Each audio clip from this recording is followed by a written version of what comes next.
So, hey, I wanted to say in German, hello. Of course, hi, Dakota. How are you doing? Hi, how's it going?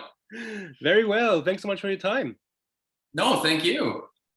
Sure. I mean, it must be so incredible to you right now. You just have your first show out, and it's like out for only 2 days, and it's already in the top 10 in Canada. So, how do you feel about that? Yeah. Well, I'd be lying if I said I expected it because never in a million years did I ever think that I'd scroll by and see us on number 10. It's amazing though. It's incredible. I'm super thankful for everybody involved. And we had so much fun doing it. It's such a great payoff to see it garner such a positive reaction. Yeah, absolutely. And I thought it was so funny to see that at the very beginning we get to see, like Meg preparing for an interview himself. And like, Yeah. 10, 15 minutes before that, he was a little bit, like stressed out a little bit and preparing, and his family was still around him, and I will never be able to conduct an interview if someone else will be, around the room, and doing stuff, it would be just, and we got to see what happens if someone distracts you, right? So, Yeah. I was wondering uh, how are your 10, 15 minutes prior to an interview? Well, I mean, not too far off from Oh, what's in the show in terms of myself, just getting ready. I mean, everyone's evacuated the room now, so no distractions in that sense. But yeah, a lot of sitting down and just getting ready and a little bit of breathing and okay, here we go. You've done this before and you can do it again. And no one's calling you drama queen on this one. So you've made it out in that sense. yes. Right. You don't have to be scared that your friends are going to send you some cringes emojis or whatever. Exactly. Yeah. Dakota, that there are like so many super exciting themes in this show that I would like to discuss with you. And one of of the main themes, of course, is like Kayla believing that she's only second, and that Mac's dreams matter more. And it's fascinating because sometimes you feel like you have to put your family first, and but sometimes you could go like, okay, why doesn't your family put you first? And so, but sometimes it feels like so super important and even crucial to put yourself first in order to achieve your dreams, because otherwise maybe you gave your own dreams a pass because you wanted to put someone else first. So I was wondering, in your opinion, what do you think, how important it is to put yourself first sometimes? I think there's definitely a balance. You got to kind of strike that line between going for what you want and what you're passionate about, but also taking into account how that affects those around you. Yeah. Which I be honest, for the first few episodes, Mac doesn't really do. It's Right. very. This is what I'm going for, and nothing's going to stop me. And when put into a healthy mindset, that's a great way of going for your dreams. Nothing's going to stop me and I'm going to get what I want. Mac kind of takes that to an extreme and even, lashes out at Kayla, even in episode 1, saying, that even he thinks that his parents think that, this is more important, because if yours was so important, maybe we wouldn't be here. And so there's definitely a balance that needs to be met in terms of even within yourself for a healthy mindset, because, getting in too deep and feeling that pressure can really weigh on someone. And even for Mac, it does as well later on in the season when things start looking like there's some stakes now and I have people's expectations to meet. How does that weigh on someone's mental state? So there really has to be a healthy balance between going for your dreams and also making sure that you're going about it in a healthy way, really.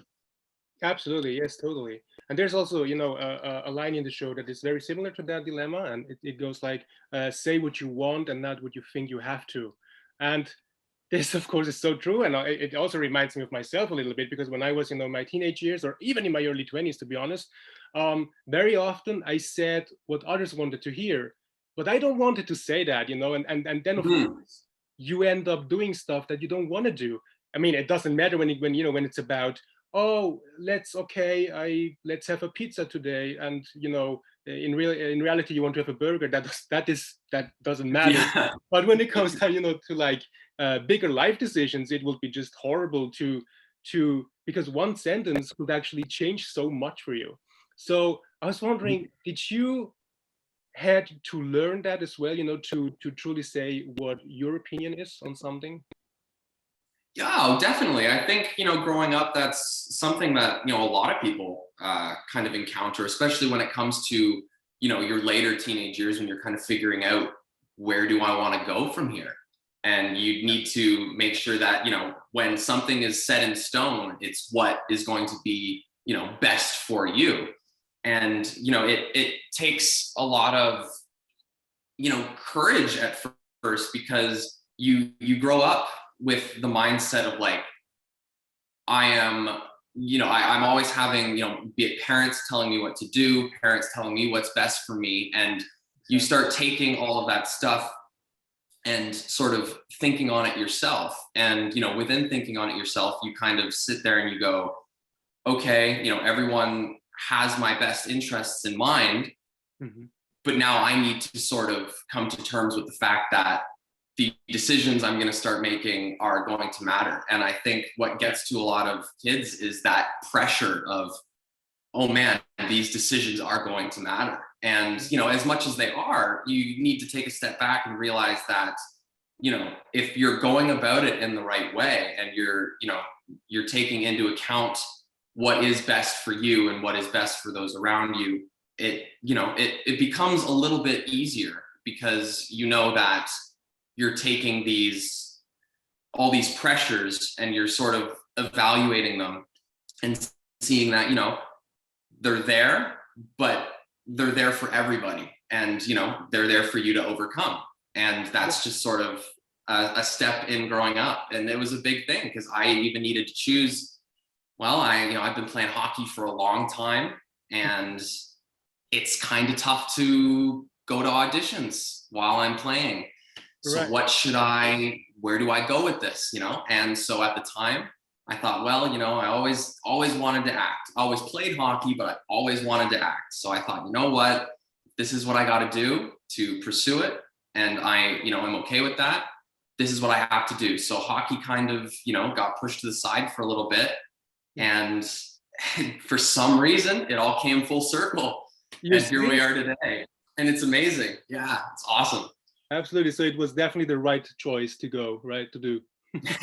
I like to think so. Yeah. But what's very interesting is that whenever you get close to fulfill a dream, what comes with it is not only the pressure that you mentioned, but also the fear of failure. I can imagine, like the one that Max is Oh having, yeah. because he's so good at what he does, and but still, the fear of failing is still there. So I was wondering, when you got the part to play Mac, can you relate to that form of fear in a way? Oh, absolutely. Oh man, yeah. I was sweating bullets going into those auditions. I was terrified. I mean, as you Right. always are, especially when it's a role that that you want so badly. Like I saw this role come up, and I Yeah. just, if there was one thing that I thought, man, this just feels like it's made for me. And I'm sure a lot of people feel that about a lot of things. Yeah. But there was just this want that I just had never really had. Like there's been tons of roles I've gone out for, and many that I haven't gotten. That it's part of the job. You accept it and you move on, and there's you keep pushing away at it. But this one hit such a chord that I was like, man, this would be so much fun. I need to do everything in my power to get this. So yeah, Yeah. especially even as the auditions went on, and and you're coming back for your third and your fourth, and then they brought us out onto the ice, which I hadn't put on a pair of skates in about 4 years, and like I knew I'd be able to do it, but there was Yeah. this kind of, you always have that little little voice in the back of your head saying like, okay, dude, you can do it, but like, what if you can't? And you're like, no, no, no, no, no, no, no, no, that's not what I should be thinking right now. And yeah, so, there's always that, especially in the industry, there's 100 no's before you get your yes, right? So there's always that little, for anything you do, there's that little voice that, you'll always be afraid of failure. And that's kind of what pushes you to succeed in the first place. Right, and I mean it's so true what you say, because you have to be able to deal with no's, because of course everyone sees you now in zero chill, but they don't know how many no's you heard before. So, and for a lot of people, they hear like one or two no's and then they give up. They just don't Mhm. they, and that's just like the most terrible thing you can do, because of course when you hear a no, that doesn't mean that you don't have the qualities that are required, don't you think? Oh, 100%. Yeah. A lot of it, especially with this, it just comes with the territory. And, you know, for be it roles, it could come down to just little tall. Sorry, it just not going to work. Objectively, it's not going to work. They could love you, but just unfortunately, your piece doesn't exactly fit into that jigsaw at that point in time. And that's, just how it is. And I think, a lot of people take that really hard. And I mean, I'll be honest, when I started out, yeah, you go out to these auditions and you're like, yeah, here we go, right? I've just started. This is like number 5. I got all my nose out of the way. Here we go. And this is the one. Oh, how naive I was, right? It's a constant uphill climb. And in the long run, that's kind of what makes it so rewarding in the end, because you push through so much that when you can finally get that little reminder of, yes, that is why I do this and that's why I enjoy it. Right. And what about, whenever you heard a no, because I can imagine, whenever you want the part, that in your head you already imagine yourself playing the part, seeing, the movie coming out and how it does, and and then you go from all that headspace to nothing. So do you have that as well? That you already think so much in advance? Yeah, I think everybody does for their own respective wants. I mean, Yeah. you get that little bit of excitement, and then your mind kind of runs with it, and now you're sitting there, daydreaming for 5 minutes, and then you blink and you go, oh, I'm still here, right? But there's Yeah. 100%, and that definitely happened for this show, and it's happened for many other things I've gone out for, and it's just it all stems from that excitement. Absolutely. And what about, because Meg, we get to see Meg, whenever he doesn't deliver, he's very self-disappointed. So of course, because especially when you have, like coaches watching you, and then of course you want to deliver and you want to show them what you can. So um, I was wondering, since you also, you write and direct your own short films, and I can imagine, that sometimes the movie that you create. I mean, correct me if I'm wrong, but sometimes I can imagine that the movie that you write and direct doesn't fit the vision you've had in your mind, maybe in Oh, whatever. absolutely not. Oh, it never does. Never. Yeah, That's there's no way. Oh, so yeah. different. Yeah, especially for stuff like that. Whenever you're imagining, you have like the script in front of you, and you're sitting there and you're like, I know exactly how this is going to look, and it's going to look Yeah. good. And you get excited about it. And then you go to shoot it and you're like, oh, it's raining today. Okay, how do we work around this?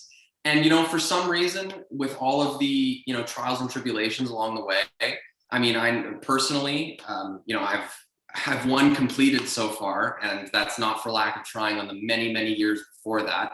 Like, there's many that didn't make it to completion, but Okay. for sure, you go through, and I think it's those hardships in making them that cause you to really sort of flex those creative muscles in a way. Okay, how do we get around this problem and keep it interesting, and keep things going? And I think, yeah, it's never how you imagined it, but I think in my case, definitely, if my shorts would have come out as I imagined, they probably wouldn't be quite as good, because if everything was perfect, then I wouldn't have to trim some fat off the edge of the story because we can't Right. get that part done.